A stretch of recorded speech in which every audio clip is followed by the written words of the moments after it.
A young immigrant living in South Texas is speaking out tonight after he was stripped from his protections under the Daca program.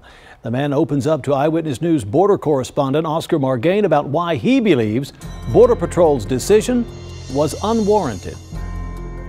I didn't want to be another immigrant, another illegal. For the past few weeks, a dark cloud has been hanging over Jose Aguilar's head. It puts me down since I really can't do nothing about it. I can't work, so it's hard.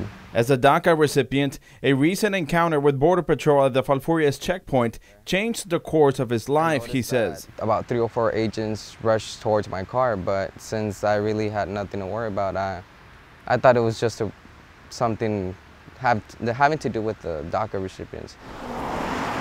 The 23-year-old Mexican native knew Daca recipients were being detained at these inspection stations as part of a recent immigration crackdown. The sudden move took him by storm.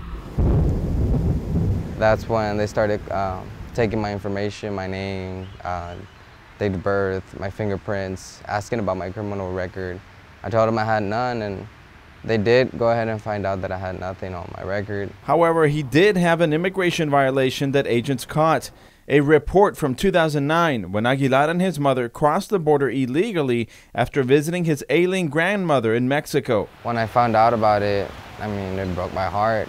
Border Patrol agents caught and later released him. Aguilar was 14 at the time. Daca did not exist yet. It wasn't until 2014 that he was granted deferred action.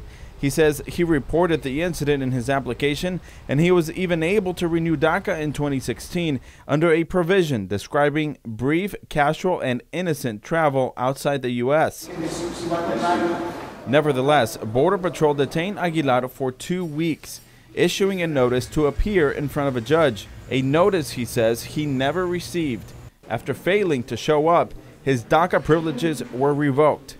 I'm basically stuck right now. He was eventually released on bond. We have made repeated attempts to interview Border Patrol agents. They refuse to comment on specific cases. Aguilar says he wants to be on the right side of the immigration issue. He would like to return to work in the oil fields with his father and end his family's worries. I basically grew up here.